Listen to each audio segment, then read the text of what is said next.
येत्या 10 वर्षापासून आपण गोर बंजारा साहित्य संघ भारत हा काम करतो।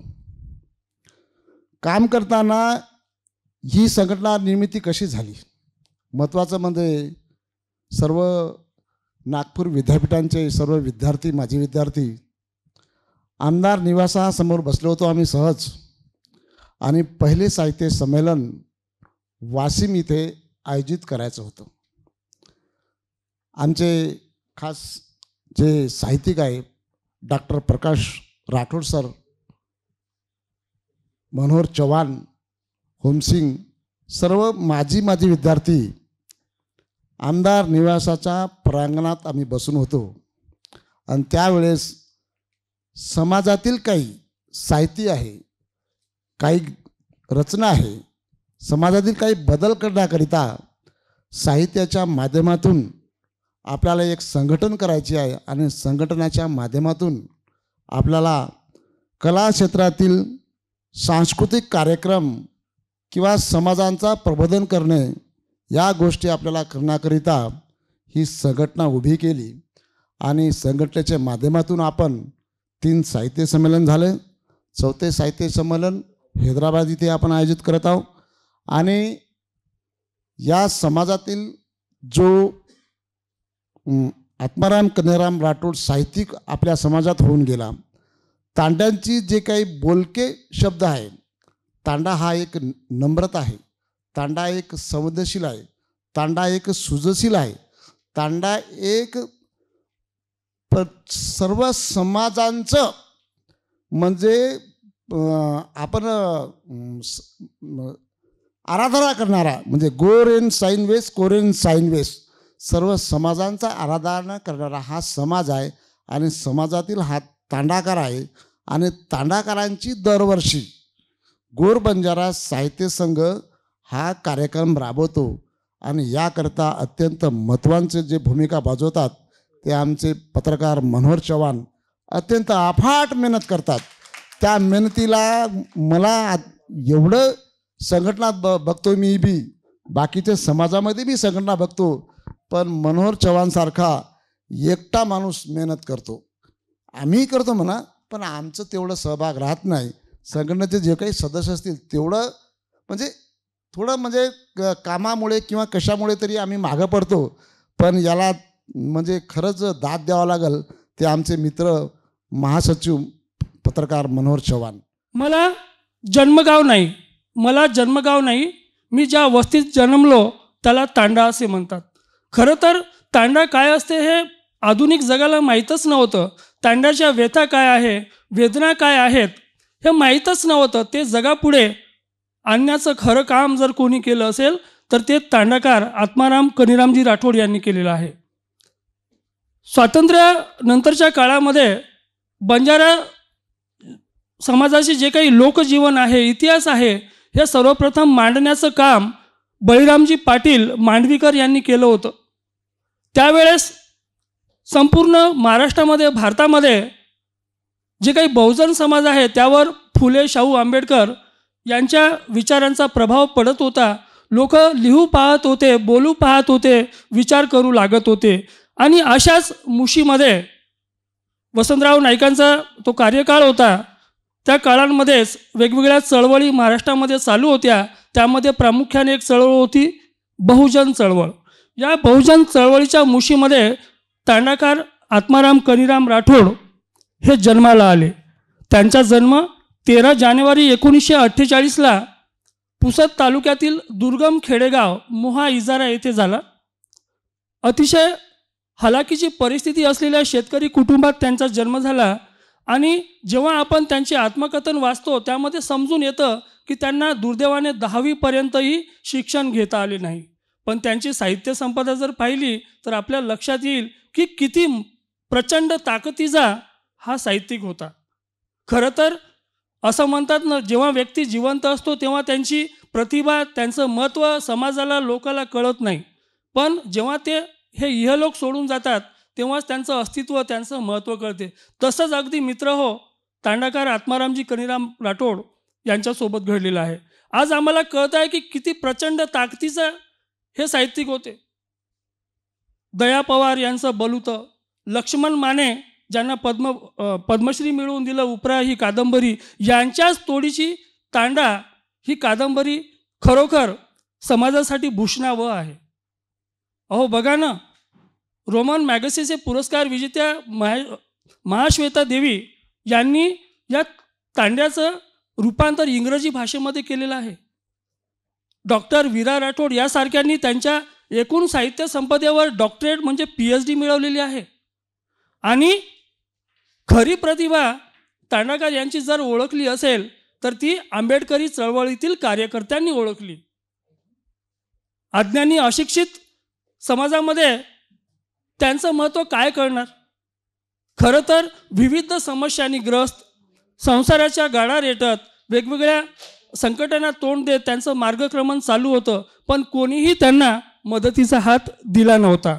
आणि ती प्रतिभा मग मान्य नितीनदादा सरदार साहेब सोबतच यशवंतजी मनोहर, यदुनाथजी थत्ते यासारख्या महानुभावांनी त्यांची प्रतिभा ओळखली आणि खरं त्यांना निखारण्याचं त्यांनी काम केलं. तांडा सर्जनशील व्हावा, अज्ञानतेचे रहाट गाडगे तांड्याने फेकून द्यावे, तांडा बुद्धिवादी झाला पाहिजे आणि चिकित्सक झाला पाहिजे, अशी त्यांची जीवनभर धडपड होती. मातीचा गौरव, भूमीची स्त्रोते आता खूप झाली. मातीचा गौरव, भूमीची स्त्रोते आता खूप झाली. आता माणसाविषयी लिहिणे आहे. छोटेसे आत्माराम जेव्हा तांड्यामध्ये हिंडायचे फिरायचे तर त्यांना तांडा हा विविध अंधश्रद्धा, नवस, सायास, सत्यनारायण यामध्ये किती अखंड बुडालेला आहे याची त्यांना जाणीव झाली. छोटा आत्माराम आपल्या आईला प्रश्न विचारायचे, जसे शिवाजी महाराजांनी जिजाऊंची चर्चा चालायची त्या काळी. हे विचारायचं, आई हे कसं? अगं तो गोसावी जो आपल्या घरी येतो, जोंधळे मागतो आणि तो तुमचं भलं होईल, असं होईल असं सांगतो, मात्र त्याला तर पोटभर अन्न मिळत नाही ना, तो तर त्याला का दर भटकावं लागतं. यासारखे तार्किक प्रश्न छोट्या आत्मारामांच्या मनामध्ये निर्माण व्हायचे, पण त्यांना कळत नव्हतं की यावर उपाय काय आहे. हळूहळू ते वाचत गेले, लिहत गेले. पुरोगामी परिवर्तन चळवळीशी त्यांचा संबंध आला आणि आत्माराम अशा प्रकारे प्रगल्भ आणि कणखर बनत गेले. आणि शेवटी जो आत्माराम तयार झाला तो मात्र अतिशय निर्भीड असा होता. सर्वप्रथमच बंजारा तांड्यातून म्हणा, विमुक्त भटक्या समाजातून, येथील जातीय व्यवस्थेला, येथील धार्मिकतेला, येथील पुरोहित, पंडित, पुढारी, नेते यांच्या लूटमारीला, राजकीय गोष्टीवर, धार्मिक गोष्टीवर भाष्य करणारा, त्यांना विरोध करणारा सर्वप्रथम विद्रोही साहित्यिक म्हणून आत्माराम करीराम राठोड यांचे नाव सुवर्ण अक्षराने नोंदविण्यासारखेच आहे मित्र हो. म्हणूनच आत्मारामजी हे इतर साहित्यिकांपेक्षा वेगळे ठरतात. आपण काय पाहतो, ज्या समाजातून शिकून आपल्याला काहीतरी देणं लागतं, हे काम खरं तर कोणी केलं पाहिजे? साहित्यिक, लेखक, कवी यांनी. पण बरेचसे साहित्यिक हे इतर गोष्टीवर आपला वेळ खर्च करतात, जेव्हा की तांडाकारांनी तांड्याची काय मांडली? व्यथा मांडली. मित्रांनो, तांडा ह्या त्यांच्या आत्मकथनाने बंजारा समाजातील भयान वास्तव अन खतखत जगापुढे आणण्याचं काम त्यांनी केलं.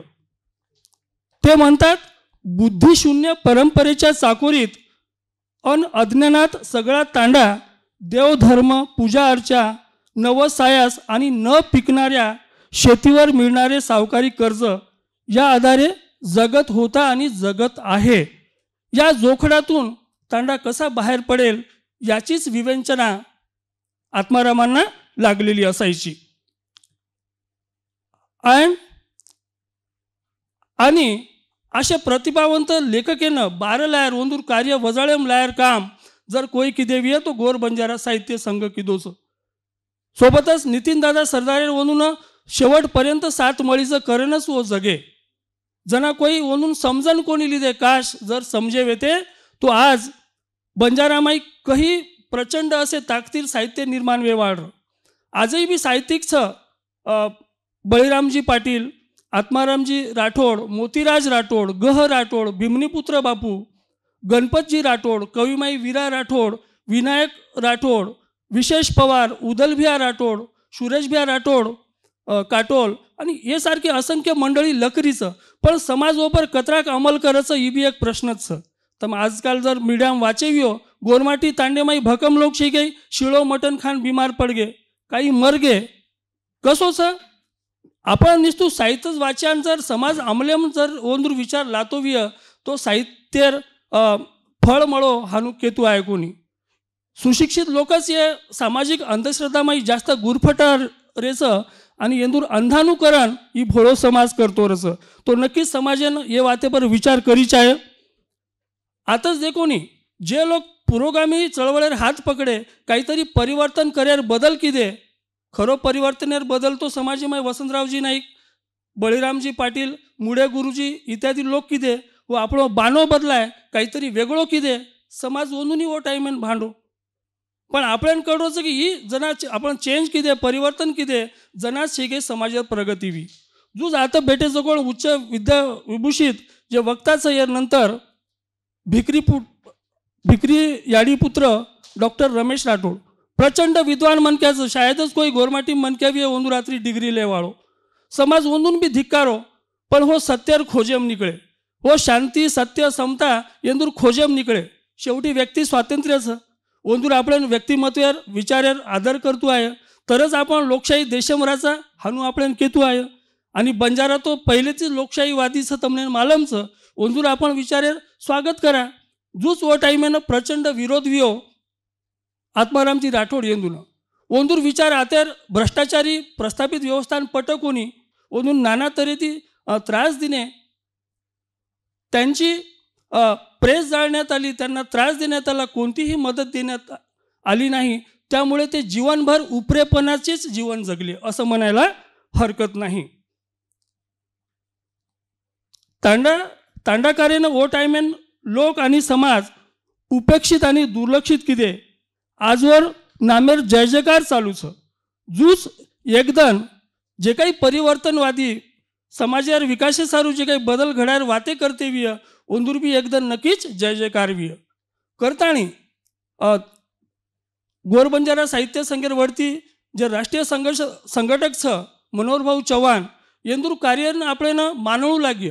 लोक कसं मनोहर पत्रकार पिसा खावचं लारेर मामा लारेर साहित्य संमेलन मग सुदांब्या ओंदूर सोबत रू अहो कोईच पिसा देईन हो काही त्रास वचो हामेन मालमचं नामा बंजारा भाऊ मनोहर भाऊ हम वाशिमेन गे वेगवेगळे सभा किती तळकेम गे सीताराम बिहारची काही गाडी खराब वेगळी एसी कोणी रथ धचका खाते कती सोन आमचे काही काम किदे. आणि ओंदूर व्यवहार अतिशय पारदर्शीच आणि साहित्य सेवा ओंदूर निरंतर चालूच. तम जर देखरेवियो लोक मोठे मोठे साहित्य संमेलन म्हणजे वेगवेगळे कार्यक्रम लचं पेट भरण बाटी खरावचं बोकड्या काटाचं पण समाजन यार निष्पत्ती काहीच मिळेनी. निस्तू बोटी खान पंच पकवान खरायती समाज सदरेवाळो छी तो समाजांची की आज वैचारिक खाद्य चावचं कारण वाचन संस्कृती समाजम रुजेरच पडीचं. आजही बी शे काही भकम लोकू घर गे उदल भ्या सुदाम भ्या मग तमेन क्यू मग लोकून पिसाती कनाईच मानूनी मग लोकून फक्त विचार येते मानूच जेर घरे माय पुस्तक दिखाते वियनी म्हणू मनके आवडचं. असे खूप कमी लोक ओंदूर घरे हजारो लाखो रुपयार फर्निचर रचं गाडी रचं घोडा रचं अरे पण तार घरं काही समाजात एखादी पुस्तक सगाई तू 50 रुपया तरी साहित्यिक कवी लोकून दिनो काही तू तारी काहीच का मेरची कतरी PhD करते व्या कतराही शिक्षण लेन मोठो ऑफिसर बनते व्या तो तमार जीवन जगणो ही शून्यचं मित्र हो कारण स्वतः सारू किडी मुंगी बी जगचं. आता देखो राहुल सिंधू पालत्या भिया ओंदूर भेटर पहिलेच ओंदूर नाम मालम र कारण वो एक आगळे वेगळे व्यक्तिमत्वचं पोलीस डिपार्टमेंटमाई PI पदे रेअर नंतर बी हो छे काही साहित्य लकचं आणि वेळ काढायचं समाज सारू करता आणि असे लोकून मानू लाग्य आणि म्हणून समोर लायर काम ही गोरबंजारा साहित्य संघ करतो रस. तांडा हे आत्मकथनेमाई तांडाकार लखमेलेचं तांडा पुजारी पुढारी आणि दलाल व्यापारी यांच्यात घशात कधी गेला हे काही कळलेच नाही. त्यांचेच जळजळीत चित्रण तांडा या कादंबरीतून आपल्याला दिसून येते. शिवाय त्यांच्या मनामध्ये जी काही धार्मिक खतखत होती, कारण ते एका गोर बंजारा इतिहास व लोकजीवन यामध्ये तांडाकार लिहितात. तांड्याला श्रीराम श्रीकृष्ण हे काही माहीतच नव्हतं, सत्यनारायण हे माहीतच नव्हतं. मधल्या काही काळामध्ये येथील प्रस्थापित लोकांनी तांडा आपल्या काव्यात राहावा यासाठी त्यांनी सत्यनारायणची कथा घुसळून लोकांना की नाही धार्मिक अंधानुकरण करण्यास भाग पाडले असे ते म्हणतात. ते म्हणतात, संगरास सिद्ध आम्ही युद्ध व्हावे भारती, संगरास सिद्ध आम्ही युद्ध व्हावे भारती, कृष्ण नको सोबतीला बुद्ध हवा सारथी, बुद्ध हवा सारथी. म्हणजेच तथागत गौतम बुद्धाच्या सात्विक शांतीपूर्ण विचारांचा त्यांच्या मनावर किती प्रभाव पडत होता हे आपल्याला याच्यातून दिसून येते.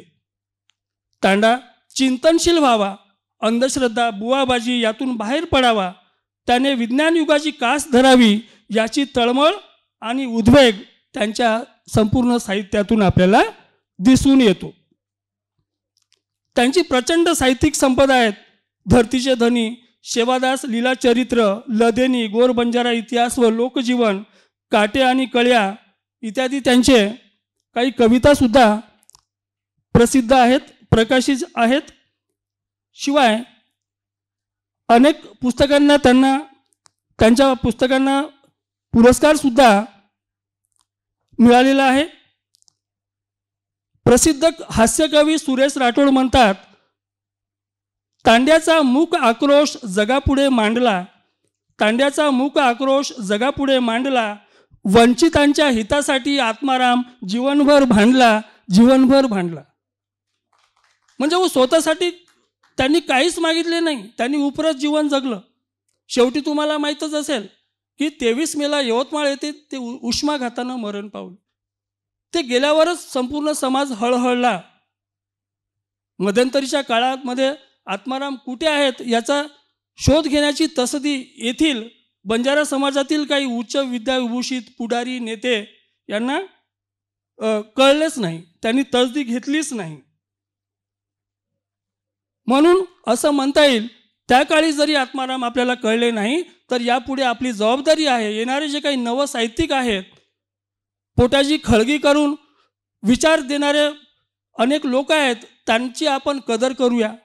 त्यांना तसे जीवन जगायला लागू नये यासाठी आपण प्रयत्न करूया, तरच खरी आत्मारामांना त्यांच्या स्मृतिदिनी श्रद्धांजली दिली असे होईल. मी वेळात वेळ काढून अतिशय परिश्रमाने कार्यक्रम घेणारे मान्य मनोहरभाऊ चव्हाण, साहित्य संघाचे सर्व पदाधिकारी, कोषाध्यक्ष मान्य शेषराभाऊ चव्हाण, राष्ट्रीय महासचिव सीतारामभाऊ राठोड, राष्ट्रीय अध्यक्ष मान्य नवलकिशोर राठोड मामा आणि सर्व मंडळींना धन्यवाद देतो. यापुढेही असेच कार्यक्रम चालू राहतील आणि आपली सर्वांची साथ मिळेल. आणि या कार्यक्रमाच्या माध्यमातून बंजारा समाजाला वाचनाची आवड लागेल.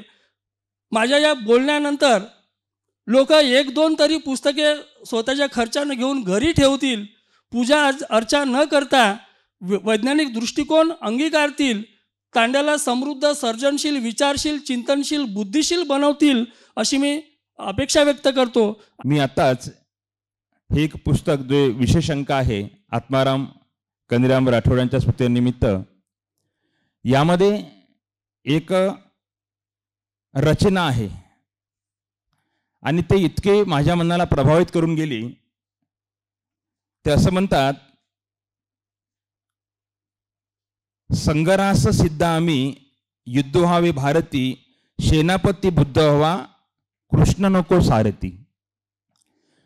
यानंतरचा आम्हाला जो सेनापती पाहिजे तो आम्हाला बुद्ध पाहिजे, बुद्ध सेनापती पाहिजे आमचा. आता बुद्ध सेनापती का? त्यांनी बुद्धाला सेनापती म्हणजे प्रमुख मानलं, तर या सेनापतीनं असं काय काम केलं? या सेनापतीचा बुद्धाचा प्रभाव कनिराम राठोडांच्यावर कसा पडला? तर बुद्धानं काय शोधलं? बुद्धानं सर्व दुःखाचं कारण शोधलं. कारण शोधलं नाही तर त्या दुःखातून मुक्त होण्याचा मार्ग शोधला. बुद्ध हे मार्गदाता होते, ते देव नव्हते, मार्गदाता. त्यांनी मार्ग सांगितला तो पंचशील आणि अष्टांग मार्ग.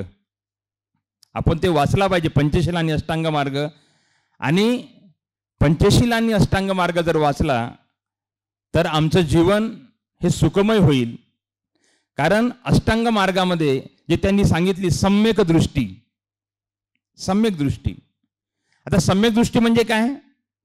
तर जे वास्तविक आहे, सत्य आहे, अनुभवाच्या आधारावर आहे, अनुभवाच्या आधारावर कसोटीवर उतरलेलं आहे, तेच आम्ही मान्य करणे. कोणत्याही कर्मकांडाला आम्ही मानणार नाही. सम्यक दृष्टी. तर हे जे तत्वज्ञान आहे, हा जो जीवन मार्ग आहे, तर आमची जबाबदारी आहे की हे सामान्य जनतेपर्यंत पोहोचवणे, तांड्यापर्यंत पोहोचवणे. कारण की आता संस्कृती कशी निर्माण झाली? आता दोन प्रकारची संस्कृती निर्माण झाली. एक तांड्यामध्ये स्थायी अजूनही आहे, आणि दुसरे तांड्याच्या बाहेर निघालेले वेल क्वालिफाईड बुद्धिजीवी वर्ग. अशा दोन संस्कृती निर्माण झाल्या. काय होतं की खरं आम्ही समाजाचे पहारेकरी आहोत. बुद्धिजीवी कोण आहेत? समाजाचे पहारेकरी आहेत. पहारेकरी म्हटलं, समाजाचे बुरुज म्हटलं, तर आम्ही समाजाचे बुरुज आहोत, समाजाचे पहारेकरी आहे. तर आमची जबाबदारी आहे की समाजाला जागृत करणे. नाहीतर काय होते? समाज हम दो हमारे दो. आम्ही विचार केला पाहिजे की आम्ही जे सुखसंपन्न जीवन जगत आहोत, ही परिस्थिती 26 जानेवारी 1950 पूर्वी होती? सर, होती? नाही. 26 जानेवारी 1950 पूर्वी आम्ही कुठे राहत होतो? गावकुसराच्या बाहेर होतो, तांड्या वस्त्यामध्ये राहत होतो, आणि आम्हाला शिक्षणच माहीत नव्हतं, आणि शिक्षण घेण्याचा अधिकार सुद्धा नव्हता. शिक्षण घेतलं ते पाप होतं. इतकं आमच्या मनावर रुजवलं गेलं होतं की पाप आहे. परंतु 26 जानेवारी 1950 पासून बाबासाहेबांनी जे संविधानात आम्हाला शिक्षणाचा अधिकार, त्यानंतर नोकरीची संधी, शिक्षणामुळे नोकरीची संधी मिळाली. शिक्षणच नाही तर आम्हाला नोकरी मिळाली नसती. आणि नोकरी मिळाली नसती. नोकरी काय आहे? तुम्हाला मान सन्मान आणि जीवन जगण्यासाठी महिन्याचं वेतन. लाचारी संपली. हात पसरायची गरज नाही कोणासमोर. इतकी शिक्षणात ताकद आहे. महिन्याचं तुमच्या जीवन जगण्याची सोय करून दिली, तुमच्या राहण्याची सन्मानानं जगण्याची सोय करून दिली, ती आहे नोकरी. परंतु बंधूंनो, ती आता चालली. आता त्यांना माहीत पडलं की 26 जानेवारी 1950 पूर्वीचा समाज जो गावकुसरामध्ये होता, तो आता मोठ्या मोठ्या बंगल्यामध्ये राहत आहे, कार आहे त्यांच्याकडे, एसी मध्ये आहेत, त्यांची मुलं नीट करत आहे, जेडबली करत आहे, प्रशासनामध्ये आहे, आणि आम्हाला ते टक्कर देऊ राहिले. आता डॉक्टर, वकील, इंजिनियर, प्रोफेसर सर्व निर्माण झाले. कधी निर्माण झाले? 26 जानेवारी 1950. त्यांना वाटलं इतकी ताकद संविधानामध्ये, आणि म्हणून त्यांनी पहिला मारा कशावर करायला सुरुवात केली असेल तर शिक्षणावर. साहित्यामध्ये घुसपेट करून टाकली. सरांनी सांगितले, घुसपेट केली. बाबासाहेबच जेव्हा बुद्ध ग्रंथ लिहायला बसले होते तेव्हाच त्यांना कळत नव्हतं की कोणतं बुद्धाचं. मग त्यांनी काय विचार केला की बुद्धीला पटते ते बुद्धाचं. सरळ बुद्धीला पटते ते बुद्धाचं. आणि आता शिक्षण व्यवस्था संपवण्यासाठी त्यांनी अनेक GR काढले. अनेक GR. त्यापैकी एक GR तर असा आहे की 20 पटसंख्या असणाऱ्या शाळा बंद. तांड्यामध्ये किती पटसंख्याच्या शाळा राहतात? 10, 5, 8, 10. शिक्षणच नाही मिळालं आणि आदेश काढले, GR काढले. म्हणून आमची जबाबदारी आहे की आम्हाला जे मिळालं ते आमच्या तांड्या वस्त्यामध्ये राहणाऱ्या बांधवांना मिळालं पाहिजे. त्यासाठी आम्हाला आता संघर्ष करण्यासाठी, त्यांना जागृत करण्यासाठी, आधी त्यांना जागृत करावं लागेल, जावं लागेल त्यांच्यापर्यंत, तांड्यामध्ये मिटिंगा घ्यावं लागेल. आणि त्यांना जागृत जर आम्ही करू शकलो, केवळ आपल्या नाही संपूर्ण देशामध्ये जे काही आपले बांधव आहेत आणि एकत्रित करून आम्हाला सर्व बांधवांना SC ST OBC minority VGNT NT सर्व बांधवांना आम्हाला एकत्रित करून त्यांना जागृत करावं लागेल आणि त्यांना संघर्ष करण्यासाठी तयार करावं लागेल. तरच आम्हाला जे मिळालेले हक्क अधिकार आहे ते आम्ही वाचवू शकतो. कारण आता काय म्हणतात लोक, नोकऱ्या कोणाला लागत नाही. शिक्षण घेऊन काय फायदा. बघा ना किती म्हणजे त्या शिक्षणात विष ओतलं गेलं. एक थेंब जरी दुधामध्ये विष ओतलं तरी ते दूध नासवते. शिक्षणात विष ओतलं गेलं कारण शिक्षण रोजगारच खतम करून टाकले, रोजगारच बंद करून टाकल्या, व्हॅकन्सी बंद करून टाकल्या, फार मोठ्या प्रमाणावर खाजगीकरण करून टाकलं. आणि म्हणून बांधवांनो आम्हाला आता जागृत होणं फार आवश्यक आहे. कारण की मी पुन्हा एक वाचलं की आत्माराम कनीराम राठोड यांच्यावर जो प्रभाव होता तो प्रभाव कोणाचा होता, आंबेडकरी साहित्यांचा प्रभाव होता, महात्मा फुलेंच्या साहित्याचा प्रभाव होता. आणि म्हणून यांना मी सलाम करतो की यांनी जागवण्याचा प्रयत्न केला आणि आता आमची जबाबदारी आहे समाजाला जागवण्याची. या साहित्य संमेलनाच्या माध्यमातून एक आपल्यासोबत चर्चा करण्याची संधी मिळाली, यासाठी मनोहर चव्हाण सरांचं खूप खूप आभार मानतो मी. आत्माराम कनीराम राठोड साहेबांनी सुद्धा सांगितलेलं आहे की हा तांडा हा कधीच अंधश्रद्धाळू नव्हता.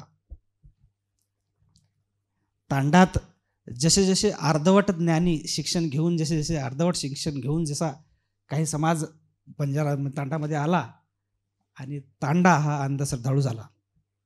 एक म्हणजे एक उदाहरण आहे. मी वर्ग 7वीत असतानाची गोष्ट आहे. माझं गाव नांदेड जिल्ह्यातील एक पार्टी म्हणून आहे. आम्ही तिथून चिंचखेड या गावी शिकायला जात होतो. 3-4 किलोमीटर होतं, पायदळ जायचो. तर तिथं गणपती बसवायचे. तर गणपती बसवताना पाहायचं ना, आम्हाला असं वाटायचं आपण सुद्धा आपल्या तांड्यामध्ये गणपती बसवली पाहिजे. तर आम्ही सर्वांनी 2-2, 4-4 रुपये जमा केले आणि एक गणपतीची मूर्ती विकत घेतली आणि ते घेऊन आलो. आता कुठं बसवायची, कुठं माझे दादा नायक होते, माझे आजोबा.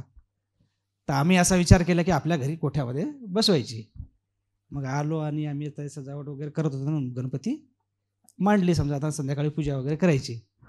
माझे आजोबा तेव्हा 80-90 वर्षाचे होते. ते आले, गणपती बघितले, गणपतीची मूर्ती घेऊन फेकून दिली बाहेर. त्यांनी गणपतीची मूर्ती फेकून दिली अक्षरशः. तेव्हा आम्हाला काही तेवढं वाटलं नाही. आजोबाचाच राग आला आम्हाला. नाही आजोबा बरोबर नाही, काही नाही. मग गावामध्ये एक शिक्षक होते आमच्या बंजारा समाजाचे, ते चव्हाणच होते. त्यांनी सांगितलं आणणार आपण आपल्या घरी बसू. आणि तिथे गणपतीची मूर्ती आम्ही बसवली, पूजा केली आणि पूजा आजही चालू आहे ती. परंतु नंतर मी जसा जसा मोठा होत गेलो, साहित्य वाचत गेलो, इकडं तिकडं सत्य काय आहे, आंबेडकरी साहित्य वाचण्यात आलं. त्याच्यानंतर आत्माराम कनीराम राठोड साहेबांची पुस्तकं वाचण्यात आले. तेव्हा लक्षात आलं की हे सर्व थोतांड आहे. जे मला एवढे पुस्तक वाचल्यानंतर समजलं ते माझ्या निरक्षर आजोबाला त्या काळी समजलं होतं.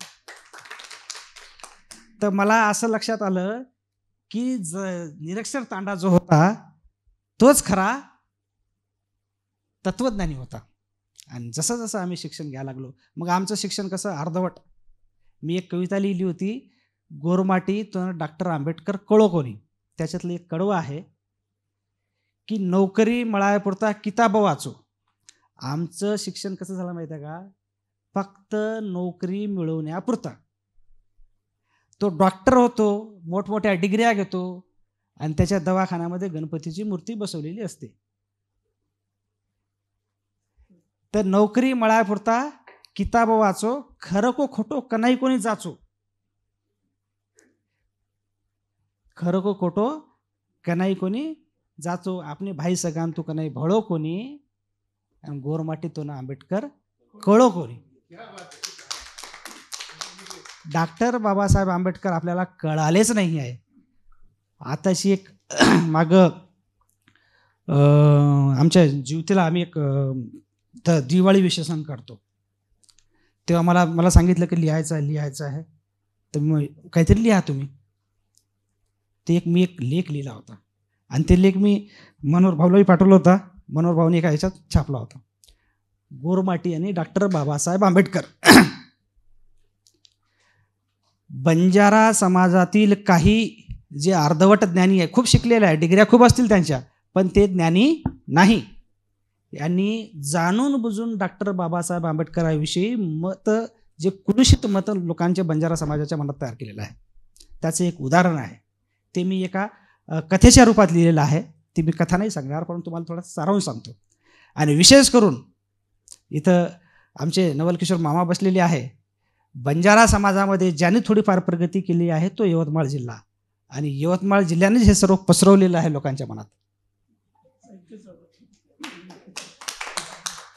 तर माझा एक, तर ती कथा अशी आहे की आम्हाला एक नायक असतो, म्हणजे एक सरपंच असतो, जो आरक्षणाच्या भरोश्यावर सरपंच झालेला असतो. त्याच्या गावामध्ये एक शिक्षक असतो, तोही आरक्षणाच्या भरोश्यावर झालेला असतो. ते काय करतात, आपल्याला 31 ऑगस्ट हा दिवस आपला मुक्तिदिन आहे. 31 ऑगस्ट हा मुक्तिदिन साजरा करू आपण. आज आपल्या या दिवशी आपण काय करायचं, संध्याकाळी बकरा कापू, DJ लावू. आज आपला बंजारा समाज हा मुक्त झालेला आहे. आणि त्यातच एक बंजारा म्हणजे आंबेडकरी चळवळीतला एक बंजारा युवक त्या तांड्यातून जात असतो, चिखलातून पाय काढत चालला जातो. तिथं बसतो, अरे लोकांची चर्चा चालू असते, तुमची चर्चा काय चालू आहे? तर तो म्हणतो की आजच्या दिवशी 31 ऑगस्ट 1952 बंजारा समाज हा मुक्त झालेला आहे. मुक्त झालेला आहे. का मुक्त झालेला आहे की 1872 बंजारा समाजावर क्रिमिनल ट्राईब हा ठपका इंग्रजांनी ठेवला होता, आणि त्याच्यातून मुक्त आपण 31 ऑगस्ट 1952 झालो. मग हळूहळू त्याच्यात मग चर्चा, डॉक्टर बाबासाहेब आंबेडकरांनी याच्या आधी संविधान लिहिलं, त्या संविधानामध्ये बंजारा समाजाचा काही विचार केला नाही. एवढा मोठा आपल्यावर ठपका ठेवलेला होता, त्याने ठपका जाणून बुजून पुसला गेला नाही. त्यांनी जाणून बुजून पुसलं नाही, आपण गुन्हेगारी जमातच आहोत असं डॉक्टर बाबासाहेब आंबेडकरांनी जाणून बुजून हे केलेलं आहे. लोकांच्या मनात ते बिंबवत होते. तेव्हा तो आंबेडकर चळवळीतला माणूस तो असतो, त्यांना सांगतो, अरे तू सरपंच झाला आहेस आरक्षणाच्या भरोशावर, तू शिक्षक झाला आहे आरक्षणाच्या भरोशावर, आता मी सुद्धा पोलीस इन्स्पेक्टर आहे, ते आरक्षणाच्या भरोशावर. ते चर्चा चालते, आणि त्याला सांगते की तुम्ही संविधान वाचलेलं नाही आहे. भारतीय संविधानाच्या कलम 13 मध्ये स्पष्ट लिहिलेलं आहे की हा संविधान ज्या दिवशी लागू होईल त्या दिवशीपासून माणसाच्या मूलभूत अधिकारावर जेवढे बंधन आणणारे कायदे आहेत ते सर्व नष्ट झालेले आहेत. आणि तो कायदा सुद्धा माणसाच्या मूलभूत अधिकारावर बंधन आणणारा कायदा होता, तो आपोआपच नष्ट झाला. मग हे 31 ऑगस्ट 1952 आहे काय? हे जाणून बुजून बंजारा समाजावर पेरलेलं एक काय आहे, विष आहे, आणि तेच आम्ही पसरवत आहोत. याचं खरं एक कारण आहे की आपलं वाचनच नाही आहे. आपण वाचत नाही, जे वाचतो ते चुकीचं वाचतो, चुकीचं लोकांना पसरवतो. आणि आता तर व्हॉट्सअप जे चालू आहे, व्हॉट्सअप तर एवढं हे झालेलं आहे की त्याच्यामुळेच तर खूपच नुकसान होत आहे समाजाचं. यामध्येही गोरबंजारा साहित्य संघ जी आहे अतिशय चांगल्या रीतीने काम करत आहात. तुम्ही लोकांमध्ये जागृतीचं काम करता, लोकांना वाचण्यास प्रेरित करत आहात. आता बुद्धांविषयी, गौतम बुद्धांविषयी आपण बोललात. आता एक नवीन पुस्तक आलं आहे बाजारामध्ये, साळुंखे साहेबाचं पुस्तक आहे, गौतम बुद्ध, भूमिपुत्र गौतम बुद्ध, सर्वोत्तम भूमिपुत्र. कसं ते वाचा, जो त्याच्यात गौतम लिहिलं नाही, त्याच्यात गौतम लिहिलं आहे. आणि तिसऱ्या का चौथ्या पेजवर असं लिहिलेलं आहे, मला जोडायचं नाही बंजारा समाज हा गौतम बुद्धाशी जोडायचं नाही आहे, परंतु मला तत्वज्ञानी जी आहोत, तत्वज्ञान जी आहे सर्व बहुजनांवर पसरलेलं आहे. तर तिथं लिहिलेलं आहे गोतम. गो म्हणजे आणि तम म्हणजे काळजी करणे. आणि कोण करत असतो? आपण बंजारा समाज, ज्याचं नावच गोर आहे. ते एक विशेष आहे की हे जे आहे या महापुरुषांनी जे केलेलं आहे, या महापुरुषांनी सर्व बहुजनांसाठी काम केलेलं आहे. आता पुढे एक थोडी गोष्ट म्हणेल की जशी जशी बहुजन चळवळी वाढल्या तसे तसे ब्राह्मणांचे विचार ब्राह्मणांचे जे विचार आहे ते विचार आपल्यावर राज्य करत आहे असं मला लक्षात येत आहे. जोपर्यंत बहुजन चळवळी वाढल्या नव्हत्या तोपर्यंत सर्वांना न्याय, हक्क, अधिकार सर्वांना मिळत होते. पण जसे जसे चळवळी आपल्या वाढल्या, आपल्यामध्येच आपले काय झालो, आपण विभागले गेलो. मी श्रेष्ठ, माझा बंजारा श्रेष्ठ, तो म्हणतो हा श्रेष्ठ, हा श्रेष्ठ. आपण सर्व विभागल्या गेलो आणि हळूहळू काय झालं आहे की ब्राह्मणीय विचार आपल्या देशांवर आता राज्य करत आहे आणि आपले सर्व न्याय, हक्क, अधिकार सर्व हिरावून घेत आहे.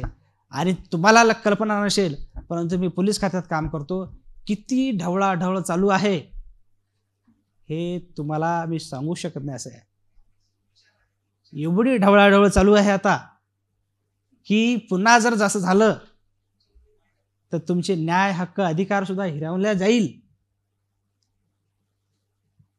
हे 100% खरं आहे. आता त्याने सांगितलं बोलता बोलता शाळा बंद झाल्या. शाळा बंद झाली म्हणजे झालो आपण.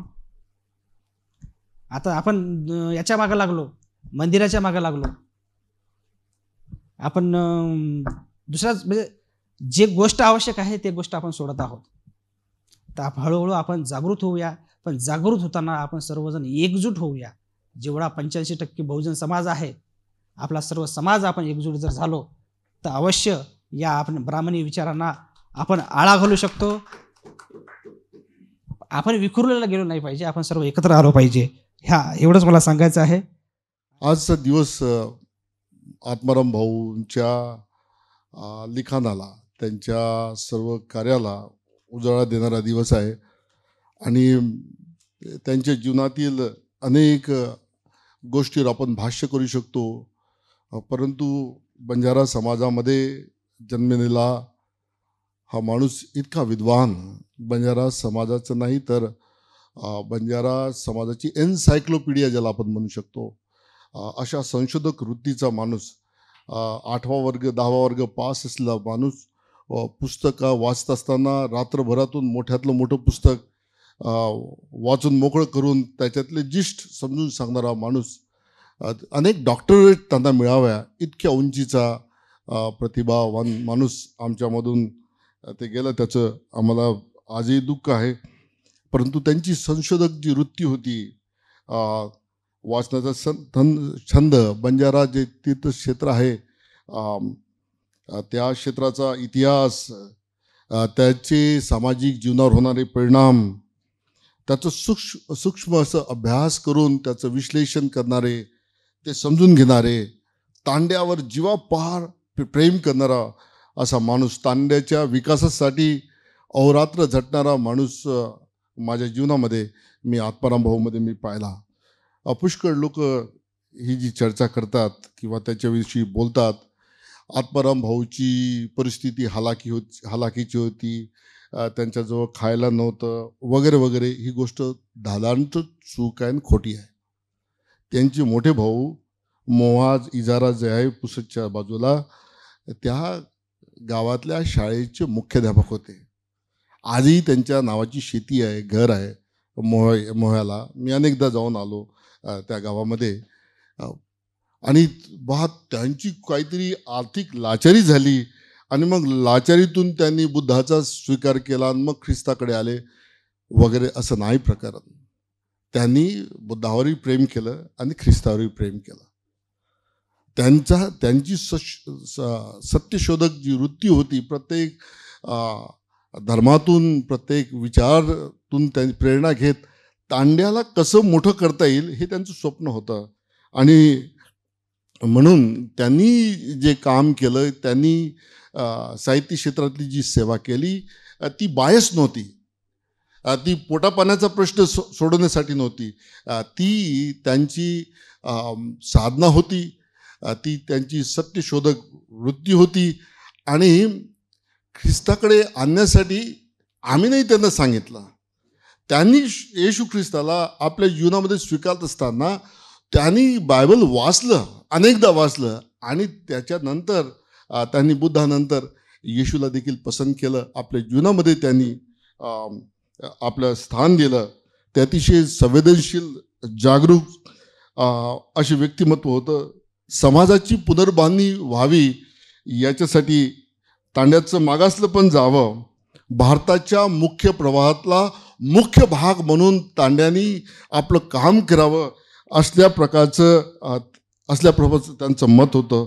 निर्णया ठिकाणच्या त्यांच्या भेटी देशातले नाही, राष्ट्रीय आणि आंतरराष्ट्रीय स्तरावरचे लोक त्यांचे मित्र होते.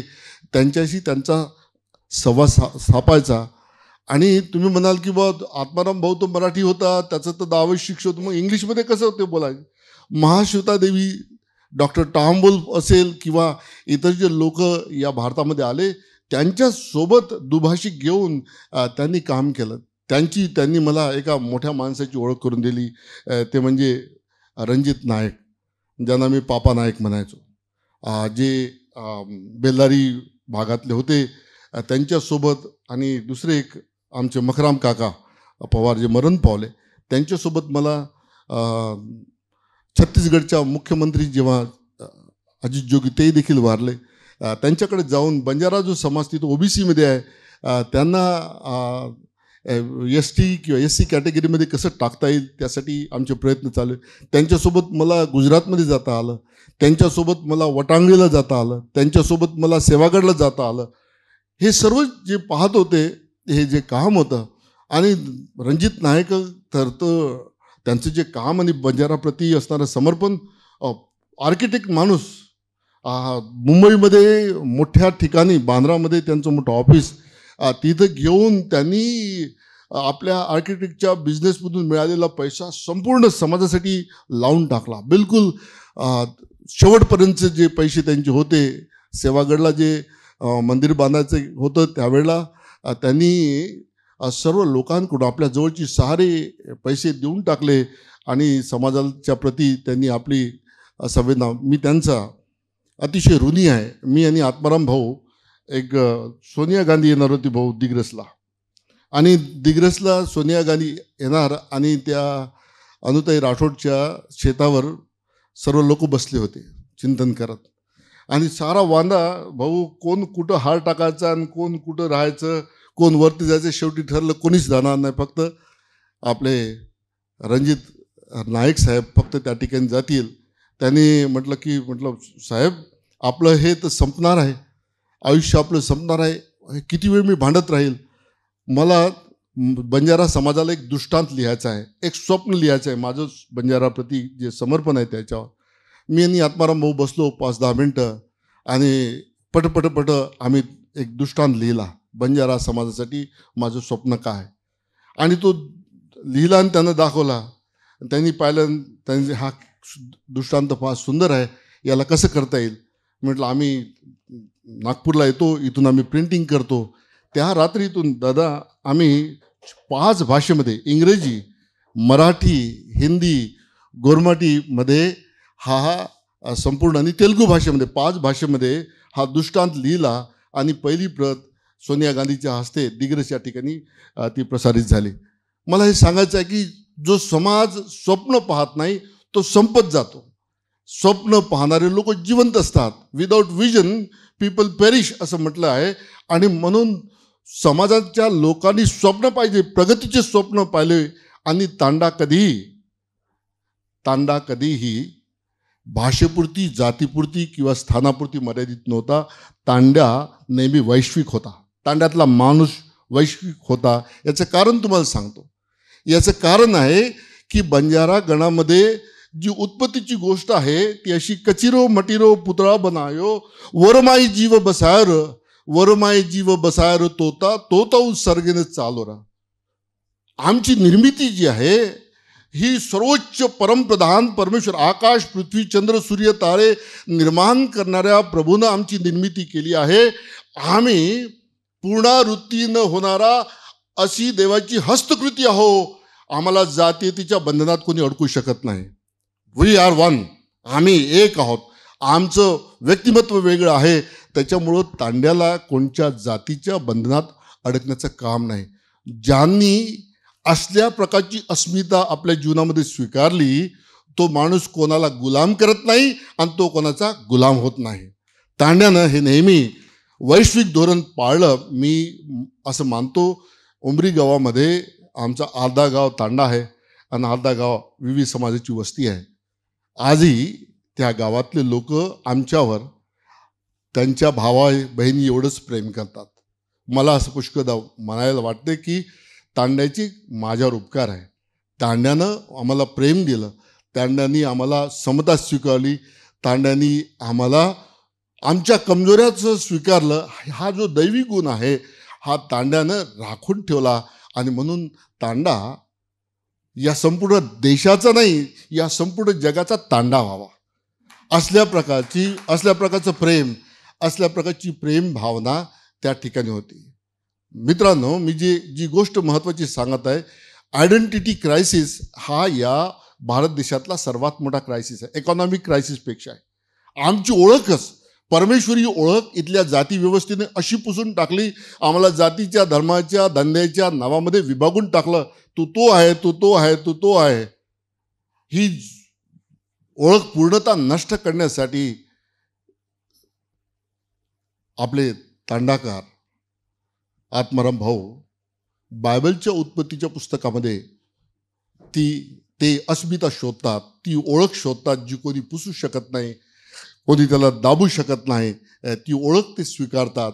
आणि म्हणून त्यांचा जो परमेश्वरी जो प्रवास आहे ख्रिस्ती धर्माकडचा, ख्रिस्ती हा धर्म नाही आहे. खरं पाहिलं तर बायबलमध्ये जेव्हा तुम्ही वाचता, हा धर्म नाही. प्रभूची सोबत सहभागिता आणि एकमेकाशी सोबत एवढंच सांगितलं आहे. व्हर्टिकल आणि हॉरिझॉन्टल संबंध, ज्याचे प्रभू संगती संबंध आहे त्याचे सर्व माणसासंगती संबंध असले पाहिजे. माणसाचे तुटलेले संबंध त्या परमप्रधान परमेश्वराशी तुटलेल्या संबंधाशी त्याचं नातं आहे. आणि म्हणून ज्या वेळेला आम्ही नसाबी पाहतो तांड्यामध्ये, ज्या वेळेला न्यायव्यवस्था पाहतो, तांड्याची न्यायव्यवस्था भारतीय इंडियन पिनल कोडपेक्षाही चांगली आहे असं मला वाटते. याचं कारण सांगतो.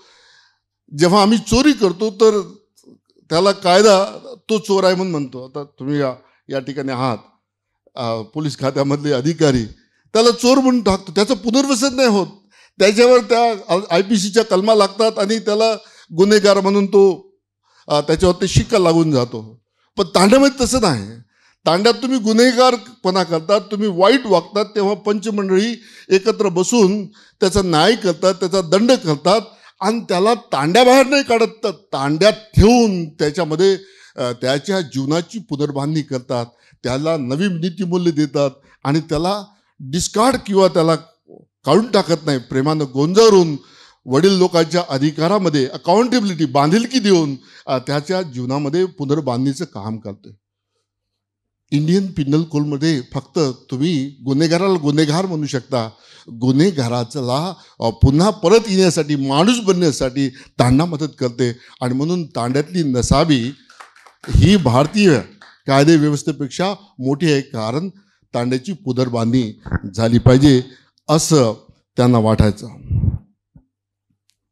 आमच्या अनेक पिढ्या अस्मितेशिवाय संपल्या, गाडल्या गेल्या.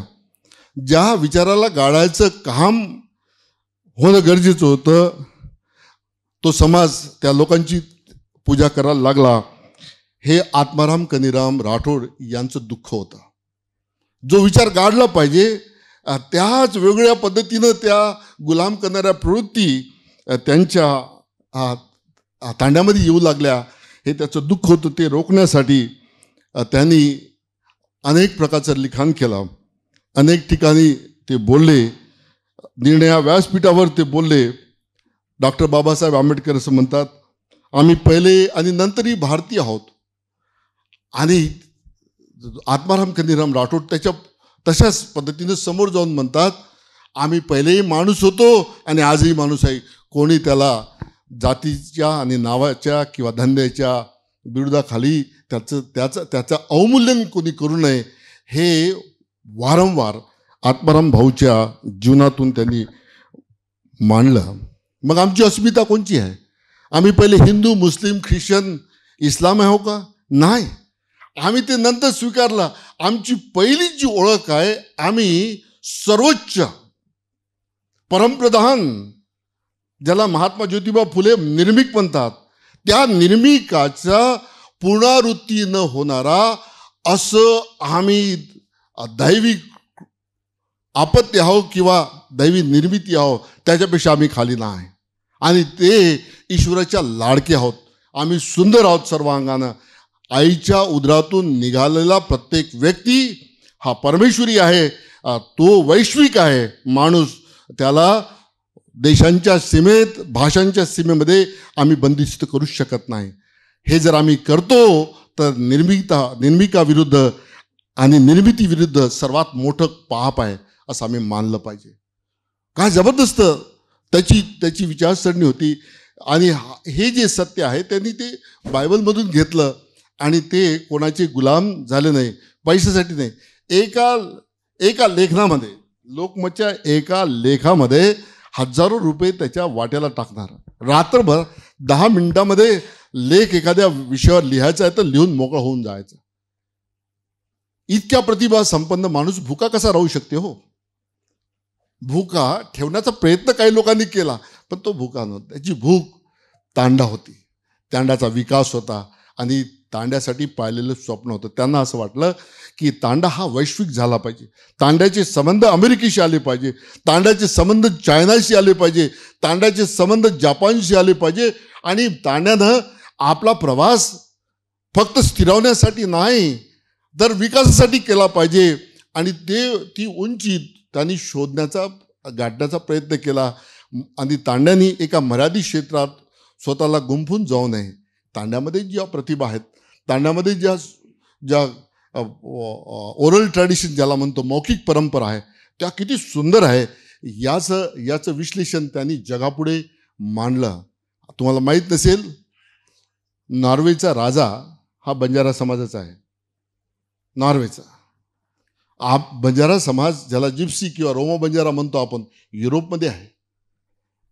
अनेक सारे लोक अफगाणिस्तानामध्ये आजही आहेत बंजारा समाजाचे लोक. मग बंजारा हा काही एका सीमेपुरती किंवा एका पुरती, एका भाषेपुरती किंवा एका क्षेत्रापुरती मर्यादित नाही. त्याची भटकंती यासाठीच चालू होती की त्याची अस्मिता, ज्या व्यक्तीला त्याची अस्मिता माहीत होते तो रूलर बनतो. आणि ही जी गोष्ट आहे, आत्माराम कंदीराम राठोड यांच्या जीवनातली जी गोष्ट आहे, डॅनियल राणाची जी गोष्ट आहे की तांड्यातल्या माणसाची जी ओळख आहे ती जागृत करणं, मजबूत करणं, यासाठी की तो कोणाचा गुलाम होणार नाही, हे त्याचं स्वप्न होतं. जे गीत त्याने लिहिले, ज्याच्यावर त्यांनी रिसर्च केला, अनेक वटांगळीवर त्यांनी सुंदर भाष्य केलं, पोरादेवीवर त्यांनी पुष्कळ गोष्टी लिहिल्या. या सर्व त्याच्यामध्ये तिरस्कार नव्हता, तर तांड्याला पुनर्बांधणी करण्यासाठी, तांड्याला चांगले दिवस यावे याच्यासाठी त्याचं ते काम होतं. बंजारा गणाला त्यांच्या पुस्तकात 27 नावं आहे असं आपण पाहतो. आणि त्याची परंपरा, बंजारांचा असलेला विश्वास, त्याच्या ज्या धारणा आहेत, त्या सर्व त्यांनी जशा तशा मांडून त्याच्यामध्ये सुधारणा करण्याचा त्यांनी प्रयत्न केला. मित्र हो, महात्मा ज्योतिबा फुल्यांचं देखील काम आपल्याला माहीत आहे, बाबासाहेब आंबेडकरांचं काम आपल्याला माहीत आहे. या दोघांचा का बरं विरोध लोक करतात? इथली व्यवस्था का करते? याचं कारण सांगतो. ज्या रिव्होल्ट, बंडखोरी झाल्या वर्णवादी धर्मामध्ये, जे रिव्होल्ट झाले, ज्या बंडखोरी झाल्या, त्या बंडखोऱ्या काय होत्या माहीत आहे का? फाउंडेशन तेच ठेवायचं, भिंती त्याच ठेवायच्या, छप्र बदलून टाकायचे, खिडक्या बदलून टाकायचं, फर्निचर थोडं बहुत चेंज करायचं, थोडा बहुत फरक करून एका तुरुंगातून दुसऱ्या तुरुंगामध्ये लोक आणून ठेवायचे. जे रिफॉर्म झाले ते आपण पाहतो, तुमच्या लक्षात येईल. आणि माणसाला गुलामीच्या दास्यातून बदलू दे, त्याला असं वाटायचं अरे रूप बदललं आहे, खिडक्या बदलल्या आहे, फर्निचर बदललं आहे. थोडे बहुत चेंजेस करून माणसाला एका तुरुंगातून दुसऱ्या तुरुंगामध्ये ठेवण्यासाठी इथली जाती व्यवस्था सक्सेसफुल झाली, यशस्वी झाली. परंतु बाबासाहेब आंबेडकरांच्या जीवनामध्ये, महात्मा ज्योतिबा फुलेंच्या जीवनामध्ये त्यांनी टोटल फाउंडेशनच बदलून टाकला. नवं इमारत बनण्यासाठी त्यांनी आदर्श वेगळे घेतले. बाबासाहेब आंबेडकरांनी भगवान बुद्धाला आदर्श मानून त्याच्यावर समाजाच्या विकासाचे, पुनर्बांधणीचे स्वप्न पाहिले. महात्मा ज्योतिबा फुल्यांनी येशू ख्रिस्ताला बळीराजा म्हटलं आणि त्याच्याकडे पाहत त्यांनी सत्यशोधक समाजाची स्थापना केली. त्याच्यात महम्मद पैगंबरालाही देखील स्थान आहे, गौतम बुद्धांचा देखील उल्लेख आहे.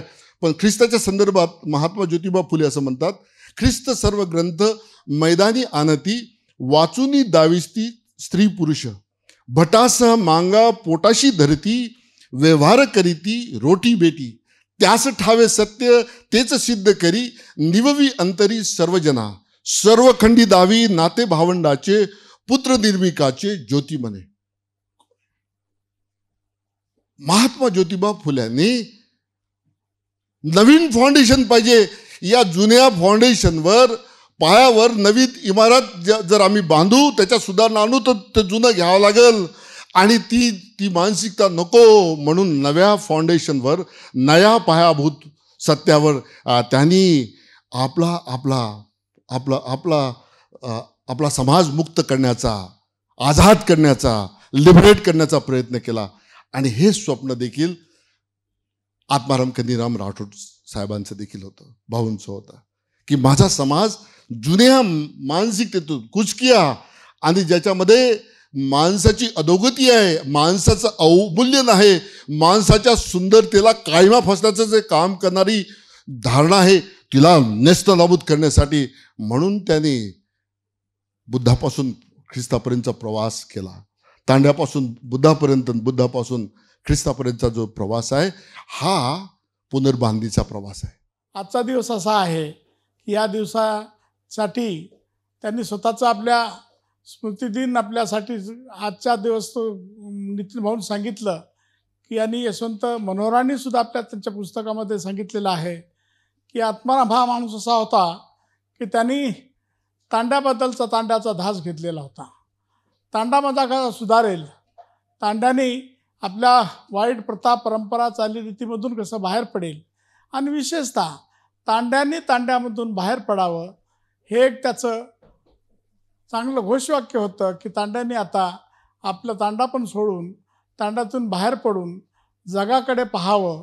तांड्याकडे पाहून बरंच झालेलं आहे, जगाकडे पाहिलं तर आपली प्रगती होईल, हा त्याच्या मागचा उद्देश होता. म्हणण्याचं तात्पर्य एवढंच की आत्माराम कनीराम राठोडचे विचार जगापर्यंत, तांड्यापर्यंत पोचावेत, म्हणून त्यांनी आपलं सगळं लिखाणाचं कार्य आतापर्यंत त्याच्या हयातीभर केलेलं होतं. तो एकच ध्यास त्यांनी घेतला होता की मला तांड्याला सुशिक्षित करून जायचं आहे, तांड्याला अंधश्रद्धेतून बाहेर काढायचं आहे, तांड्याला माझी जी अरदास आहे, विनंती आहे, आम्ही जी करतो ती खऱ्या अर्थाने या जमिनीवर, तांड्यावर अवतरली पाहिजे. त्याचे दृश्य परिणाम समाजाला आणि तांड्याला दिसले पाहिजेत, आणि ते मात्र केवळ शिक्षणातून मिळू शकते. आणि शिक्षणातून मिळाल्याशिवाय, शिक्षणाला आपल्याला स्वीकारल्याशिवाय आपला तांडा काही पुढे सरकू शकत नाही किंवा प्रगतीच्या मार्गावर जाऊ शकत नाही. ह्या त्यामागचा ध्यास त्या माणसाने घेतलेला होता. आणि खऱ्या अर्थाने तांडा संस्कृती म्हणजे गोर संस्कृतीचा शोध त्यांनी आयुष्यभर चालवला होता. आणि त्या शोधामध्ये त्यांनी आपलं आयुष्य खर्ची घातलं आणि एवढा श्रम केला, एवढं श्रम केलं की शेवटी त्यांना आपल्या तांड्याचं जे अपूर्ण कार्य होतं, गोर संस्कृतीचा जो शोध त्याचा चालू होता, तो शेवटी त्यांनी अपूर्ण सोडावं लागलं. आणि हे अपूर्ण राहिलेलं आत्माराम कनीराम राठोडचं कार्य यापुढे येणाऱ्या या आमच्या भावी पिढींना, लेखकांना, साहित्यिकांना त्यांचा जो उद्देश होता, त्यांचं जे कार्यक्षेत्र होतं आणि त्यांचं घेतलेला ध्यास होता, तो पूर्ण करताचं पाहिलेलं स्वप्न पूर्ण करायचं काम, त्याची जबाबदारी या आजच्या दिवशी आपल्या सगळ्यावर आलेली आहे. आजचा त्यांचा 20वा स्मृतिदिन केवळ स्मृतिदिन म्हणून नव्हे, तर आम्ही हा दिवस गोरबंजारा साहित्य दिन म्हणून आजपासून घोषित करीत आहोत, असं मी आपल्या सगळ्यांना सांगू इच्छितो. कारण या आत्मारामाला हा दिवस त्याचा साजरा केल्याशिवाय या समाजाचा तरुणोपाय नाही. कारण या माणसाला समजून घेणं, जसं आमच्या नितीन भाऊनी आत्मारामला जसं जवळून समजून घेतलं, त्याला उभं करण्याचा प्रयत्न केलं आणि त्याला खऱ्या अर्थाने माणूसपणाकडे नेण्याचं काम या माणसाने केलेलं आहे. त्याने फार त्याच्यामागे त्याचं निष्ठा होती, त्यांचं प्रेम होतं, त्यामुळेच तो माणूस इतक्या दिवस टिकला. अन्यथा तो याच्यापूर्वीच कोसळला असता. परंतु त्याला टिकून धरून त्याला तोलून सांभाळून घेण्याचं काम नितीनदादांनी केलेलं आहे. त्याबद्दल नितीनदादांचा धन्यवाद करतो. आणि आता सांगायचं तर बरंच आहे की आम्ही हा उपक्रम जो चालवलेला आहे, गोरबंजारा साहित्य संघ स्थापना 10 वर्ष झाली. आताच आमच्या शेषराव भाऊंनी सांगितलेलं आहे की या गोरबंजारा साहित्य संघाच्या माध्यमातून आतापर्यंत 3 साहित्य संमेलन अखिल भारतीय स्तरावरचे घेतलेले आहेत. आणि वसंत विचार आम्ही आतापर्यंत 4 घेतलेले आहेत आणि पुढे सुद्धा घेण्याचा प्रयत्न आमचा चालू आहे. आणि पुढचं साहित्य संमेलन आम्ही कदाचित हैदराबादला घेण्याचं ठरवलेलं आहे. किती त्याच्यात यश येतं बघूया. परंतु आपल्या सगळ्यांच्या सद्भावना, तुमचं प्रेम आणि तुमचं सहकार्य हे अपेक्षित आहे. हे धरूनच आम्ही पुढे वाटचाल करणार आहोत आणि ही शक्ती आम्हाला पुढे कार्यप्रवृत्त करणार आहेत, आम्हाला प्रेरणा देणार आहेत. गोरबंजारा साहित्य संघेरो जे आज साहित्य दिन मनारेचा वो कार्यक्रम में उपस्थित से पामण लाइव देख रहे जको गणगोत सगाशण डायसाणे तांडेर हसाबी नसाबी खरो तो जे दूरे दूरे ती आई हुए पामण वेळे माहिती वेळ काढून आई हुए जको सगाशण गणगोत इंदेर आभार मानेरो ई काम आयोजक रचो. साहित्य संघेर राष्ट्रीय अध्यक्ष मला वाटत 70 ऊपर चल गे हे मामा, तरी काम करेरो जो सुंदर तरुणीपेक्षाही जास्तच.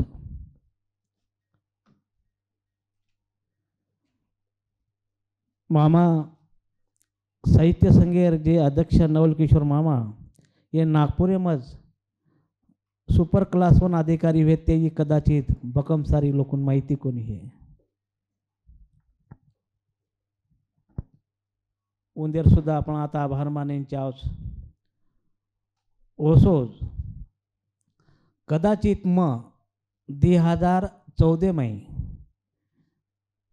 नितीन दादा सरदार इंडियन जर्न भळतो, इंडियन जर्न मग भेटतो, तो कदाचित साहित्य संघ ही संघटनारच उत्पत्ती कोणी वेवाळते. हम दादा कन एके वाते सारू घे आणि दादा एक वात तो कोणी हमेनं 100 वात देणे. जे वात हमेनं मालम छे वो दादा हमेनं वो बताए. खरोखर दादार आभार व्यक्त करे सरी साहित्य संघे कन ही शब्दच छेचा, पण प्रोटोकॉलनुसार दादारो आभार व्यक्त करणं, आभार मानणं, साहित्य संघे वडीती समाजेर वडीती दादार आभार माने माज. खरं ढवळे सर, आम्ही यावर्षी राहुल पालटिया सरांना दादानी पुरस्कार दिला. दादाला फार आनंद झाला, परंतु साहेब येऊ शकले नाही कार्यक्रमाला. काही कारणास्तव CM येत होते चंद्रपूरला, बंदोबस्तामध्ये बिझी होते. दादा काही गोष्टीमुळे नाराज झाले. अरे दादा लोक यायला पाहिजेत. दादांची विशेष दलित लोकांविषयी विशेष तळमळ आहे. दादांकडे असं नाही बंजारा समाज जुडलेला आहे असं नाही आहे. बुद्ध विहारमध्ये पाणी नव्हतं, 2 वर्षाच्या पहिले तिथे घाडकन बोरवेलच करून दिला. आदिवासींच्या पालावर गेले, पाणी नसलं की दुसऱ्या दिवशी बोर. आम्ही उमरेडमधील जो मांडवा तांडा आहे तिथे निवेदन देऊ देऊ कंटाळलो. मी निलय नाईक साहेबांचा खास माणूस. माझा पेन बी संपला निवेदन देता देता. कागदही मिळेनासा झाला, पण पाणी काही भेटला नाही. दादाला जशी ही वार्ता कळली आणि दादा मांडव्याला गेले बघण्याकरिता, तर दादा तिथल्या तांड्यातल्या लोकाला एका दिवसात पाणी देऊन आले. आता तिथली लोक जर पाणी जर पोटभर पितातच, पण त्याच्यामध्ये टोले जंग घरंसुद्धा त्या पाण्यामध्ये बांधलेले आहेत. दादा वॉटरमॅन म्हणून प्रसिद्ध आहेत. हे बोलण्यासाठी दादा नंतर दादाला सुद्धा बरीचशी कामं आहेत, थांबतात किंवा नाही, म्हणून मी हे ओळख करून दिली. बरं का, तू आभारामध्ये बोलण्यासारखं नाही. तर मी म्हणून समाजाच्या वतीने दादाकडे बौद्ध, आदिवासी, बंजारा, पारधी, घिसडी, धनगर सर्व लोक येतात. मी दादाला कधी कधी म्हणतो, दादा हे मोठ्या मोठ्या केसाची लोक तुमच्याकडे उपलब्ध असतात. अरे दादा, सर्वांमध्ये आपण मानव आहोत. आपला धर्म मानव धर्म आहे. सर्वांना सहकार्य करणे, मदत करणे हे मानवांचा धर्म आहे. दादा कोणाविषयी तिरस्कार, मत्सर ह्या गोष्टी नाही. परंतु काही गोष्टीमुळे दादासुद्धा दुखावल्या जातात, काही गोष्टीमुळे. पण ते सुद्धा आपण दादाकडे गेलो तर थोडंसं समयसूचकतेने सुद्धा गेलो पाहिजेत असं मला वाटतं. बरं का दादा, तुमचे आभार. समाजाच्या वतीने आमचे मित्र ढवळे सरांनी चव्हाण सर बोलावं म्हणून मी कळमेश्वरला राहत असताना माझ्या पत्रिकेमध्ये नाव टाकायचं, पण मी बोलत नव्हतं तेव्हा. ढवळे सर म्हणजे सामाजिक चळवळीमधले शुक्रतारा म्हणता येईल. हे सर्व काही गोष्टी आम्ही ढवळे दादांकडून आम्ही शिकलेल्या आहोत. दादा शिक्षक आहेत. ती ड्युटी केव्हा करतात, सतत समाजामध्ये. आमच्या ताई ढवळे त्या इथे बसलेले आहेत. सतत दोन्हीही व्यक्ती, पती पत्नी, सामाजिक कार्यामध्ये आपलं जीवन वाहून घेतलेलं आहे. कुठेही बामसेपचा कार्यक्रम असो, दोघेही जातात. परंतु दादा संविधानाने म्हणा की प्रभू परमेश्वराच्या आशीर्वादाने म्हणा, ढवळे सरांना काही कमी पडलं नाही. आणि त्यांची मागच्या वर्षी मुलगी बी झाल्याबरोबर नॅशनल बँकेमध्ये, सेंट्रल बँक ऑफ इंडियाला मॅनेजर म्हणून रुजू झालेले आहेत. त्यामुळे एकले ढवळे दादासाठी टाळ्या वाजवून स्वागत करा. हे सामाजिक देण त्यांना मिळालेलं आहे. संस्कार मुलावर चांगले घडलेले आहे. त्यामुळे ढवळे सर, असंच आमच्या कार्यक्रमाला तुम्ही येत जा आणि आम्हाला सेवेची संधी द्या. मी तुमचं संघटनात नव्हे, समाजाच्या वतीने सुद्धा मी तुमचा आभार व्यक्त करतो. दुसरे म्हणजे आमचे मित्र राहुल सिंधू पालतिया, हे नाव त्यांच्या शासन सेवेमध्ये माहिती नसेल. राहुल सिंधू पालतिया समाजातलं नाव, राहुल सिंधू पालतिया. पोलीस खात्यामध्ये असताना, उच्च पदी काम करत असताना साहित्याची निर्मिती करणे साधी गोष्ट नाही.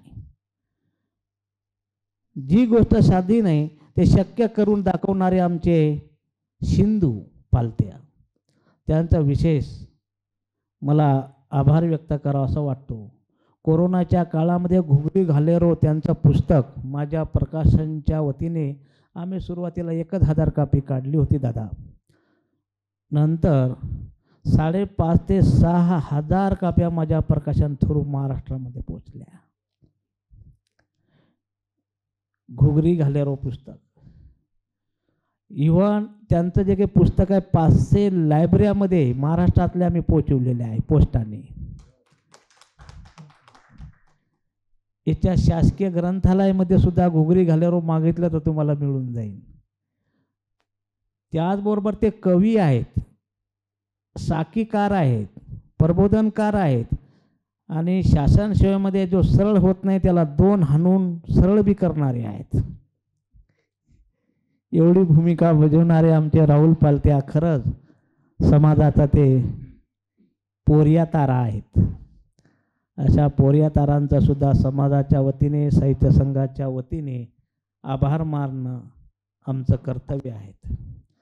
दुसरे म्हणजे ज्याला कोणी भाऊही म्हणत नाही, सरही म्हणत नाही, ए होमसिंग इकडे कोणी मी त्यांना आतापर्यंतही त्यांना सर, शाळेतले विद्यार्थी म्हणत नसेल सर, ती होमसिंग म्हणत नसेल, पण कोठेही नेतो ना, ए होमसिंग इकडे पाणी आण. पण होमसिंगला असं नाही मी शिक्षक आहे बा, हो दादा ते चाललं पाणी घ्यायला. म्हणजे गर्व नाही, अहंकार नाही, काही नाही, काही नाही. म्हणजे मला वाटतं मी आज सकाळीच माझ्या घरी 7:30ला तयार, दादा मी तयारी करायची आहे भाषणाची. म्हणजे होमसिंग ही होमसिंग आहे आणि होमसिंगला कोणत्याच गोष्टीचं अहंकारही नाही. चांगले ते वक्ते आहेत, चांगले कवी पण आहेत. आणि मला वाटते होमसिंग तू थोडासा आता मोठा हो, तुला कोणी भाऊ म्हणणार असावा, कारण तू होमसिंग बाळबाळ राहशील, एकदा चालल्या जाशील तर असा बी भाऊ म्हणणारा लहान भाऊ निर्माण हो. होमसिंगने सुंदर सुंदर बोलले, त्याबद्दल सुद्धा संघटना समाजाच्या वतीने आभार मानतो.